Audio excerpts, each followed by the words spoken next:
اس بال بدری کے اس آج کے فیسٹیول کے سلسلے میں بھدیسا کے کسی گھر میں کسی ہال کے اندر ایک میٹنگ ہوئی ہے.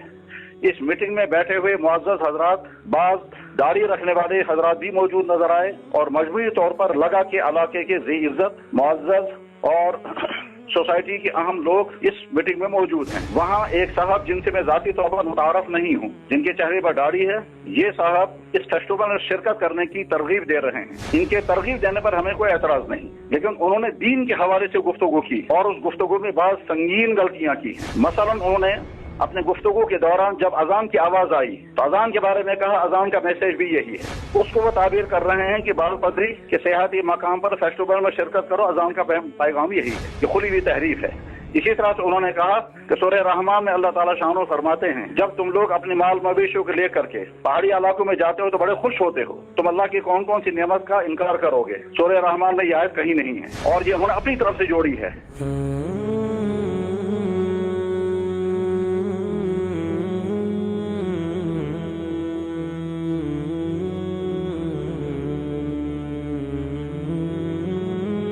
بسم اللہ الرحمن الرحیم.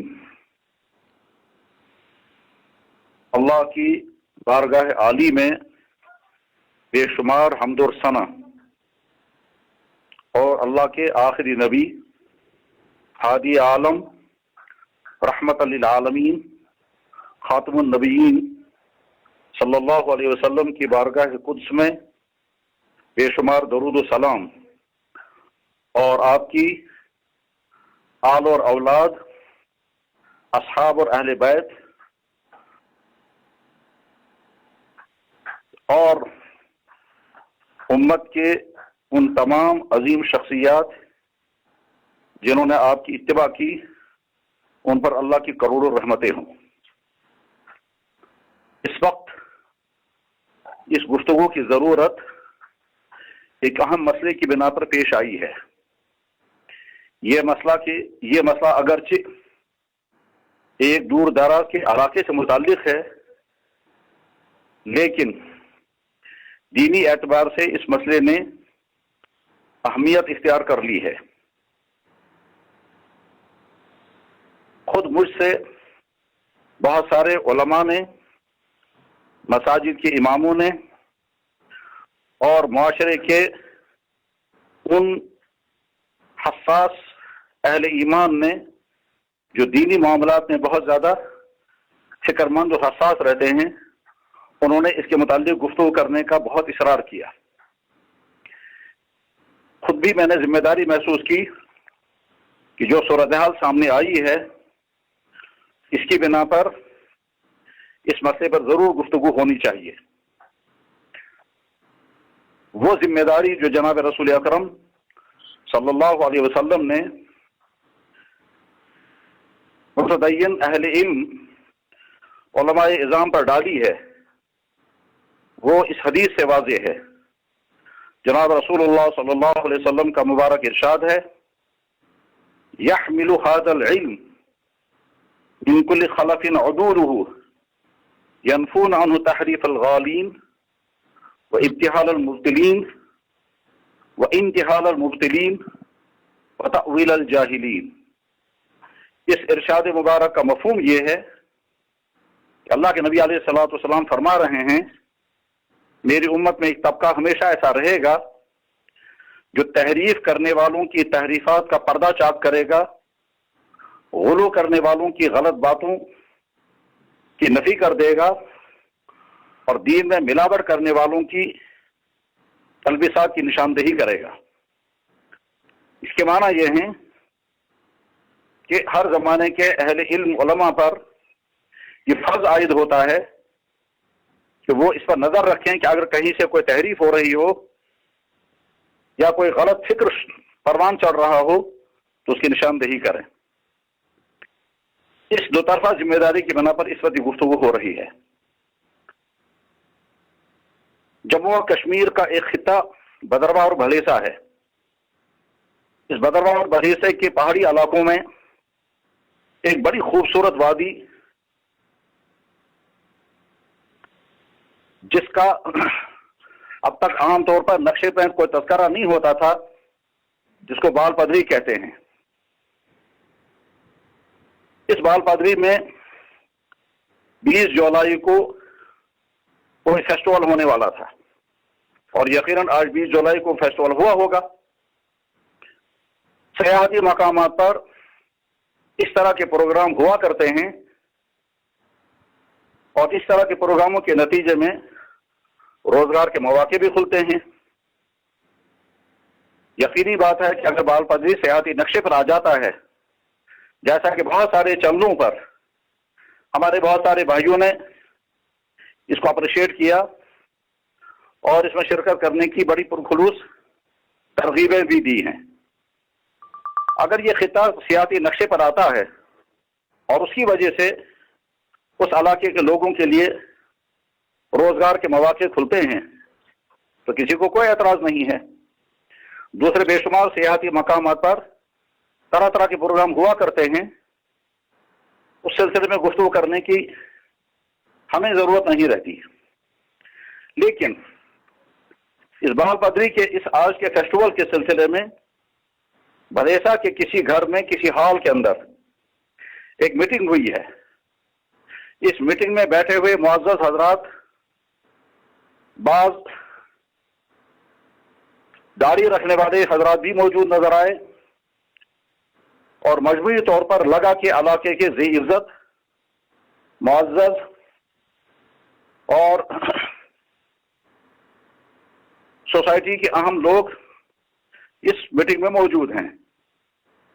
وہاں ایک صاحب جن سے میں ذاتی طور پر متعارف نہیں ہوں، جن کے چہرے پر داڑھی ہے، یہ صاحب اس فیسٹیول میں شرکت کرنے کی ترغیب دے رہے ہیں. ان کے ترغیب دینے پر ہمیں کوئی اعتراض نہیں، لیکن انہوں نے دین کے حوالے سے گفتگو کی اور اس گفتگو میں بعض سنگین غلطیاں کی ہیں. مثلا انہوں نے اپنے گفتگو کے دوران جب اذان کی آواز آئی تو اذان کے بارے میں کہا اذان کا میسج بھی یہی ہے. اذان کا میسج کیا ہے؟ اس کو وہ تعبیر کر رہے ہیں کہ بال پدری کے سیاحتی مقام پر فیسٹیول میں شرکت کرو، اذان کا پیغام یہی ہے. یہ کھلی ہوئی تحریف ہے. اسی طرح سے انہوں نے کہا کہ سورہ رحمان میں اللہ تعالیٰ شانو فرماتے ہیں جب تم لوگ اپنے مال مویشیوں کو لے کر کے پہاڑی علاقوں میں جاتے ہو تو بڑے خوش ہوتے ہو، تم اللہ کی کون کون سی نعمت کا انکار کرو گے. سورہ رحمان میں یہ آیت کہیں نہیں ہے اور یہ انہوں نے اپنی طرف سے جوڑی ہے. اس میں کوئی شک نہیں ہے کہ بھیڑ بکریاں پالنے والے، گائے بھینس پالنے والے ہمارے بھائی جب اپنے جانوروں کو لے کر کے پہاڑی خطوں میں جاتے ہیں، ڈھوکوں میں جاتے ہیں تو ان کو بڑی مسرت ہوتی ہے اور قدرت کے صنائیوں سے لطف اندوز بھی ہوتے ہیں اور اپنے جانوروں کو بھی پالتے ہیں. لیکن اس کو قرآن کے میں شامل کر کے کہنا کہ یہ سورہ رحمان میں ہے، یہ نہایت ہی خطرناک حرکت ہے. اسی طرح سے ان صاحب نے کیا کہا، کہنے لگا ناچ گانا جو ہے، ناچ گانا ایک کلچرل شو ہے اور اس کی وجہ سے یہ نہیں کہا جا سکتا کہ یہ فحاشی ہے.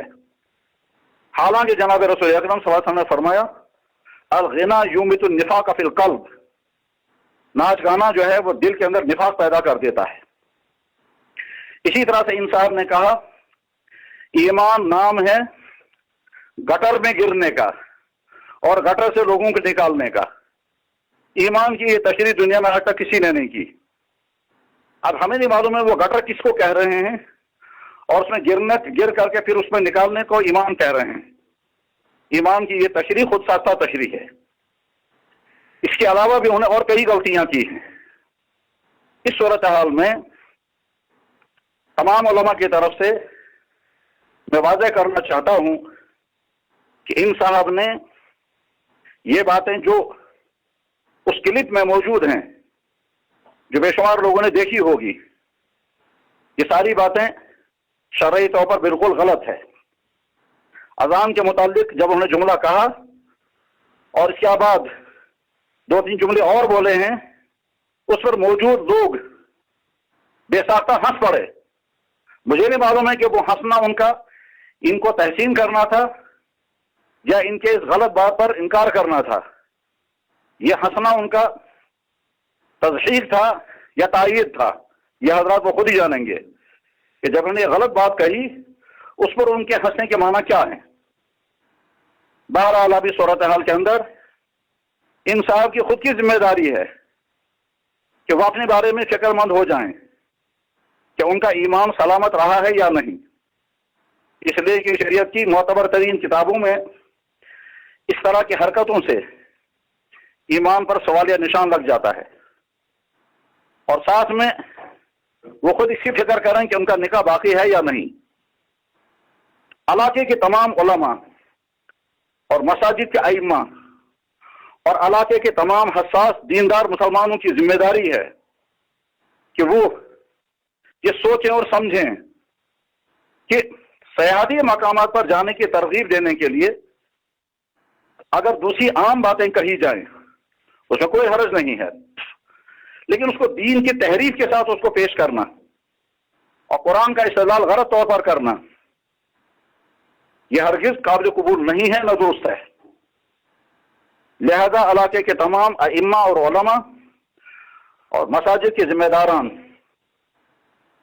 اپنی ذمہ داری کو محسوس کریں اور ان صاحب کو ہمدردی سے کہیں کہ آپ اپنی حدود میں رہیں، جس علم کے ساتھ آپ کی وابستگی ہے اس سے اپنے آپ کو باہر مت نکالیں، جس علم کی معلومات نہ ہوں اس میں انسان دخل نہیں دیا کرتا۔ شریعت کا معاملہ بہت زیادہ نازک ہے، یہ نہیں ہو سکتا کہ کوئی آدمی اٹھ کر کے کچھ بھی دین کی تشریح کرنے لگے اور دین کے جو ذمہ دار علماء ہیں ان کی ذمہ داری ہے کہ وہ دین کی چوکیداری کریں اور دین کی حفاظت کا کام کریں، اور وہ اس طرح کی تحریفات کو سنتے رہیں گے اور اس پر حرف شکایت زبان پر نہیں لائیں گے۔ علاقے کے تمام علماء کو چاہیے کہ اگر انصاف سے ملاقات ہو تو ان کو سمجھائیں نرمی سے کہ تم نے جو کچھ کہا ہے اس کہنے کے متعلق اسلام کے معتبر ماخذ سے معلومات کر لیں کہ خدا نہ خواستہ آپ کی صورتحال کچھ اور تو نہیں ہو گئی ہے۔ اس فیسٹیول میں کیا کیا ہوا ہوگا اور کس طرح سے معاشی ترقی کے دروازے کھلے ہوں گے اور معاشی ترقی کے علاوہ دوسرے کیا کیا پروگرام وہاں ہوئے ہوں گے، اس میں شریعت اسلامیہ کی کتنے احکام کی خلاف ورزی ہوئی ہوگی، اس کا تعلق مسلمانوں کے ساتھ ہے۔ دوسری کمیونٹیوں کے متعلق ہمیں نہ کچھ کہنا ہے، نہ ہمارا منصب ہے، نہ ذمہ داری ہے۔ البتہ مسلمان یہ سوچیں کہ معاشی ترقی کے عنوان پر کہیں اپنے اس اسلامی کلچر اور علاقائی تہذیب کو وہ ختم تو نہیں کر رہے ہیں۔ کسی دوسرے کلچر کو اپنانے کے معنی یہ ہوتے ہیں کہ اپنا وہ کلچر جس کی بنیاد حیا اور پاک دامنی پر ہے، جس کی بنیاد محبت اور ترحم پر ہے، جس کی بنیاد بھائی چارگی پر ہے، جس کی بنیاد عدم استحصال پر ہے، اس کے بجائے کوئی دوسری سوچ، کوئی دوسرے رنگا رنگ پروگرام اور کوئی دوسرے نقشے سامنے آ جائیں گے۔ بہرحال بے شمار علماء کے اصرار پر اور خود اپنی دینی ذمہ داری سمجھتے ہوئے میں نے ہمدردانہ طور پر یہ چند کلمات عرض کیے ہیں۔ اللہ سے دعا ہے کہ یہ چند جملے کسی کی دل شکنی کا ذریعہ نہ بنے، بلکہ ہدایت پر واپس آنے اور اپنی غلطی کے محسوس کرنے اور جہاں درستگی کی ضرورت ہے وہاں درستگی کرنے کی توفیق نصیب ہو، اور علاقے کے تمام مسلمانوں کو، خاص طور پر علماء کو اور ائمہ کو اور مساجد کے منتظمین کو، چاہے وہ اوقاف کمیٹیوں کی شکل میں ہوں اور چاہے وہ سیرت کمیٹیوں کی شکل میں، چاہے وہ بزنس مین ہوں یا تعلیمی اداروں سے وابستہ ہوں، چاہے وہ ریٹائرڈ افسران ہوں اور چاہے وہ کسی بھی شعبے سے وابستہ ہوں، اپنی دینی حس اور دینی غیرت کو ملحوظ خاطر رکھیں اور اس کے تقاضوں کو بھی سمجھیں، اور اسی کے ساتھ میڈیا سے وابستہ جو نوجوان ہیں وہاں بند کر کے ہر چیز کو اپریشیٹ کرنے کے مزاج کو بدلیں اور دیکھیں کس چیز کے اندر کیا فائدے ہیں اور کیا نقصانات ہیں۔ علاقے کے اندر معاشی ترقی کے دروازے کھلیں، ہر شخص کی خواہش ہے کہ ہونا چاہیے اور لازمن ہونا چاہیے۔ اگر بال پدری میں سیاحتی سرگرمیاں ہوتی ہیں اور اس کے نتیجے میں اس علاقے کے لوگوں کے لیے معاش کے اچھے دروازے کھلتے ہیں اور بے روزگاروں کو اچھا روزگار ملتا ہے، بہت اچھی بات ہے، بہت ہی اچھی بات ہے۔ لیکن قرآن اور حدیث کی تحریف کر کے اور خود ہی آیتیں جوڑ کر کے اور اس طرح سے وہ کہہ کر جو ہے نہیں، یہ روش قابل اصلاح ہے۔ بس انہی منتشر عرضداشتوں کے ساتھ میں علاقے کے تمام لوگوں کے لیے اپنے تمام بھائیوں سے درخواست کروں گا کہ اللہ کے لوگوں کے ایمان، اخلاق، معاش اور صحت اور تمام ظاہری اور باطنی، داخلی اور خارجی حفاظت کی دعا کریں۔ یہ بات اس سے پہلے بھی عرض کی گئی اور مقرر یہ بات عرض کی جاتی ہے کہ ہمیں نہ اعتراض ہے نہ ہو سکتا ہے اس بات پر کہ بال پدری کو سیاحتی نقشے پہ کیوں لایا گیا اور وہاں فیسٹیول کیوں ہوا۔ اعتراض جو ہے وہ اس بات پر ہے کہ شریعت اسلامیہ کی نصوص کو غلط تشریح کے ساتھ اس پر منطبق کیا جا رہا ہے۔ اس لیے ہم خالص مذہبی اور دینی نقطہ نظر سے اس پر گفتگو کر رہے ہیں۔ رہا یہ کہ وہاں لوگ آئیں اور قدرت کی صنائی سے لطف اندوز ہوں اور اس سے ان کے معاشی فائدے بھی ہوں، اس پر کسی کو کیا اعتراض ہو سکتا ہے۔ البتہ جب لوگ وہاں جائیں اور گئے ہوں گے تو وہ یہ سوچیں کہ قدرت کی صنائی اور قدرت کی نیرنگیوں کو دیکھ کر